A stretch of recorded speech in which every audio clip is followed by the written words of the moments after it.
Assalamualaikum warahmatullahi wabarakatuh. Selamat siang anak-anak. Semoga semuanya dalam keadaan sehat walafiat. Amin. Nah, kali ini kita akan belajar mengenai pelajaran prakarya ya.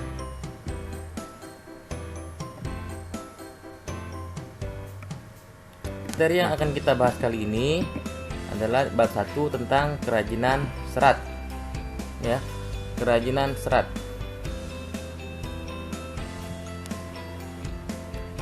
Yang A, pengertian serat alam.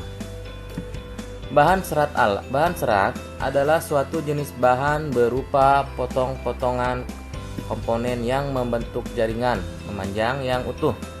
Nah, menurut Kamus Besar Bahasa Indonesia, serat adalah suatu material yang perbandingan panjang dan lebarnya sangat besar dan molekul penyusunnya terorientasi terutama ke arah panjang.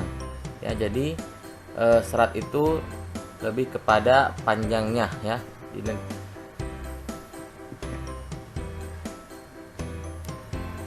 Yang B, jenis dan karakteristik bahan serat. Bahan serat alam dapat digolongkan menjadi 3 jenis, yaitu yang berasal dari tumbuhan, hewan, dan mineral. Dalam hal ini kita akan mempelajari dan fokus pada bahan dari tumbuhan dan hewan saja. Nah, yang pertama adalah serat tumbuhan. Serat tumbuhan adalah serat yang berasal dari tumbuhan, dapat dilihat berdasarkan bagian-bagian tumbuhan. Tidak semua tumbuhan memiliki kandungan yang dapat diolah menjadi serat alam. Hal ini disebabkan serat yang diinginkan sebagai bahan baku produk tekstil memiliki persyaratan. Di antaranya, persyaratan tersebut adalah kuat, tahan lama, bentuknya tetap atau tidak susut, permukaan yang halus ataupun bertekstur sesuai persyaratan produk. Jadi, syaratnya itu tumbuhan bisa jadikan serat, yaitu adalah pertama harus kuat, tahan lama, serta bentuknya tetap dan halus. Nah, adapun serat yang berasal dari tumbuhan dapat diklasifikasikan menjadi 4 bagian. Pertama, ada serat biji. Serat biji contohnya adalah biji dari pohon kapas dan kapuk. Meskipun begitu, saat ini kapas dan kapuk sudah jarang dipergunakan untuk bahan baku produk tekstil. Hal ini disebabkan peminat kapas dan kapuk sudah mulai berkurang. Kapas lebih banyak dipergunakan orang sebagai bahan kosmetik dibanding untuk produk tekstil ataupun kerajinan lainnya. Ya. Nah, contoh ya. Serat dari biji kapas.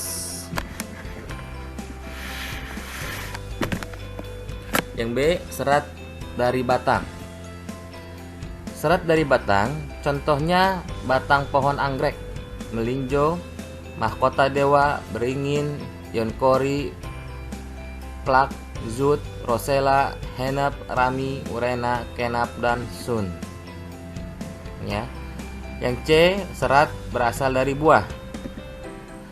Serat yang berasal dari buah adalah buah yang sudah dimanfaatkan sebagai bahan serat adalah kelapa.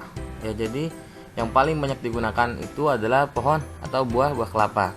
Buah kelapa memiliki sabut yang melapisi buah.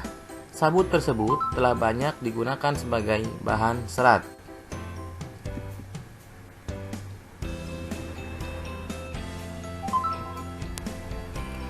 Yang D, serat dari hewan.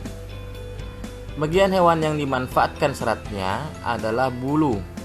Bulu hewan yang paling banyak diolah sebagai bahan baku serat produk tekstil diantaranya adalah stapel dan elemen.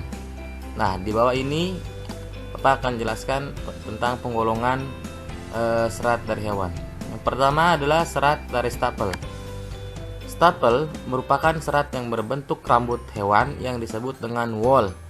Contohnya domba, alpaka, unta, kasmir, mohair, kelinci, dan vicuna. Rambut hewan yang paling banyak digunakan adalah wool dari bulu domba.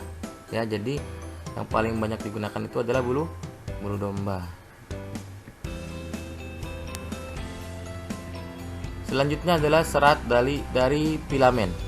Filamen merupakan serat yang berbentuk jaringan. Contohnya adalah serat yang berasal dari larva ulat sutra yang digunakan untuk membentuk kepompong. Kepompong inilah yang merupakan serat lalu dipintal menjadi benang. Ya, jadi biasanya kalau dari kepompong ini digunakan menjadi bahan kain biasanya, pakaian ya. Oke. Nah, kemudian tugasnya adalah tugas mengobservasi bahan serat. Yang pertama, temukan bahan serat di lingkungan sekitarmu. Kalian cari saja baik itu dari tumbuhan, dari biji-bijian maupun dari hewan yang memang bisa dimanfaatkan sebagai bahan serat. Kedua, deskripsikan manfaat serat yang kamu temukan ke dalam buku. Misalkan bahan serat dari pohon kapuk atau biji kapuk itu bisa dimanfaatkan sebagai bantal ya, atau bisa juga dimanfaatkan sebagai kain ya, sebagai tali kain. Yang ketiga, kalian presentasikan dalam bentuk video mengenai bahan serat yang kalian temukan. Jadi setelah kalian temukan bahannya, dibuat, ditulis ke dalam buku, kemudian kalian jelaskan ke dalam bentuk video. Kemudian videonya silahkan kalian kirim ke WhatsApp Bapak. WhatsAppnya bisa minta ke wali kelasnya masing-masing. Dan selamat mengerjakan.